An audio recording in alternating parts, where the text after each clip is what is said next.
Well, hello, friends. Our reading today is in Nehemiah chapter 13. We find in this chapter, Nehemiah has to go back to check in with King Artaxerxes, back where he came from. And while he was gone, the people began to lapse back into immorality. It started with Eliashib, the high priest. He had allowed Tobiah to marry into the priesthood and gave him a room in the house of God where the tithes are kept. Now, Tobiah was one of those that opposed the building of the wall. And so we see that when Nehemiah returned, he cleaned up a house. He got Tobiah out and got rid of all of his belongings, and he began to restore the tithe that belonged to the Levites.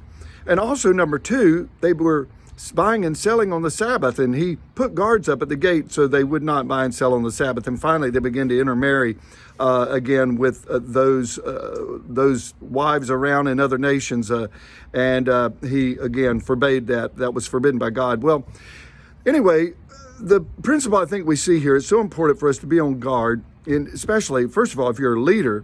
There's a saying that said, when the cat's away, the mice play, and we need to be very careful that as a leader, we leave good leadership in charge to make sure that people are still taught the principles of the Word of God.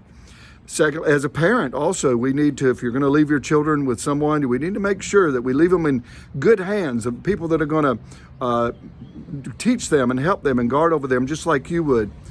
But we also must understand too that if our leaders have to be away and we are the ones being left, that we've got to be very careful that sin doesn't creep in. You see, sin will sit at the door and wait to get into our lives if we're not careful, just like Tobiah was there in the house of God, and he was not for them, and he was right at the end. He had actually gotten in the house. Those breaking the Sabbath were right at the door, the gates of the city, and they're wanting to get in. And I say to you that sin is always at the gate, trying to get into your life and my life. And we've got to be very careful that we don't allow sin to creep in, to camp at our door, to slip into a little compartment of our lives, because that's what he'll do. Just give me a little room in your life and I'll leave you alone. But that's not the case. You give him a little bit, he'll take more.